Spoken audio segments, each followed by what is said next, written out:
Going on, people? Shaggy Bets here with betting news. And today I get to talk to you about something that is near and dear to my heart.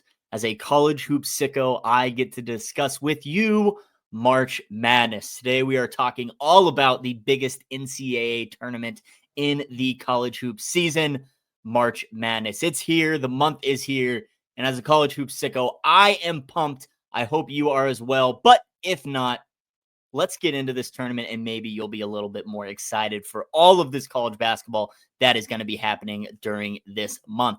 In this video, we're going to talk about the history of the tournament as well as the tournament format. We're going to talk about the host cities, how we get all 68 teams, and then we're going to end this video with some fun facts as well. So let's not waste any time. Let's get right to it. Let's start with the history of March Madness and what is March Madness. Well, March Madness is a single elimination tournament taking place at the end of each college basketball season in order to determine the national champion. This tournament takes place in the last 2 weeks of March, with the Final Four and the championships usually happening in the first week of April. Now, the first edition of this tournament happened back in 1939, but we did not see an expanded field to 64 teams until 1985. Tournament was expanded again in 2011, adding 4 more teams, getting us to the 68-team field that we are familiar with today, adding those first 4 games into the madness.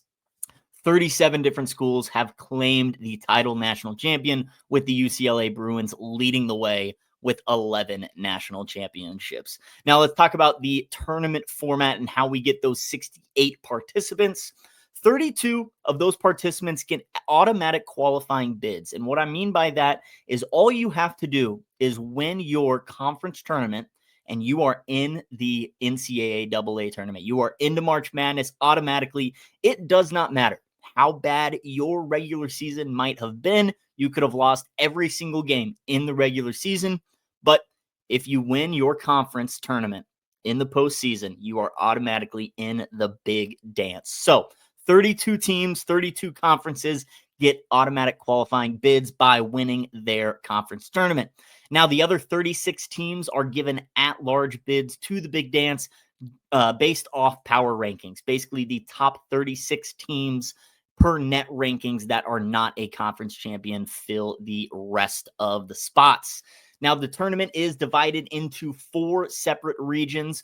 We have regions full of 16 teams seeded 1 through 16. The teams go head-to-head elimination style in 6 rounds until we only have 1 team left. We have the round of 64, the round of 32, the Sweet 16, the Elite 8, the Final 4, followed by the national championship.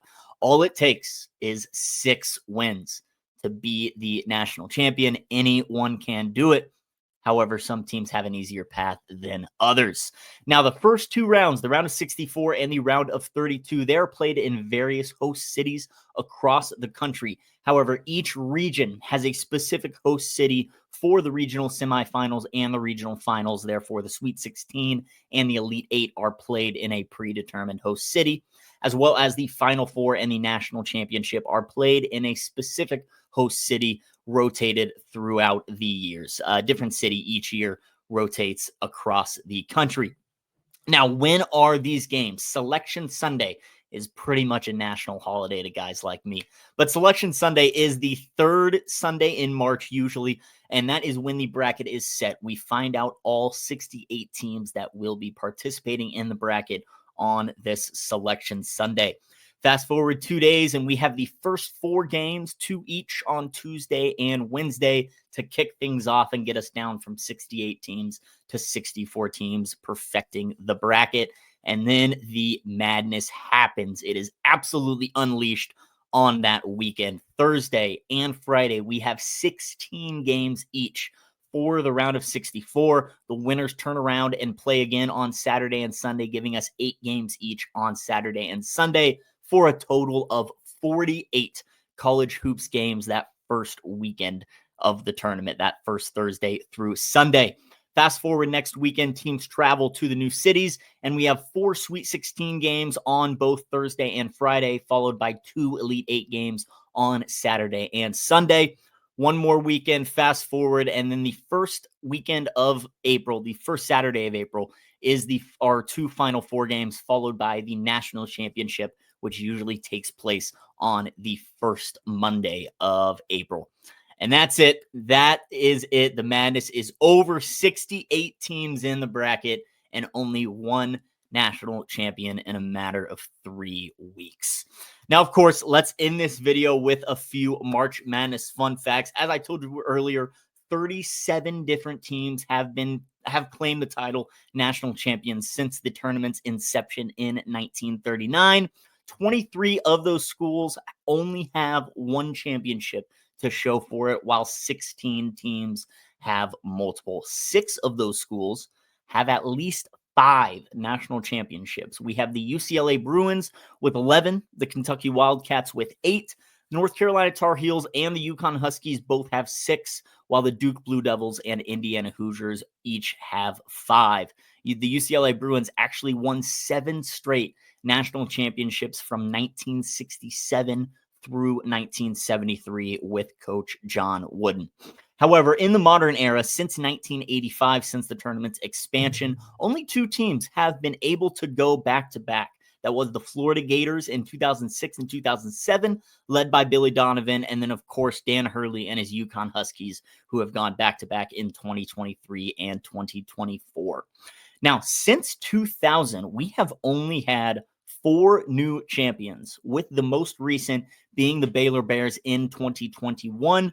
They were followed by the Virginia Cavaliers in 2019. We had the Syracuse Orange in 2003 and the Maryland Terps in 2002. Those are our only 4 new champions since the turn of the century. And last but not least, as far as active streaks go, Tom Izzo and the Michigan State Spartans have the longest active record for consecutive NCAA tournament appearances. They have appeared in 27 straight tournaments. Now, this record would technically belong to my Kansas Jayhawks, who have been in the tournament for 34 straight years. However, their 2018 appearance was vacated due to NCAA sanctions, but we're not going to read into that.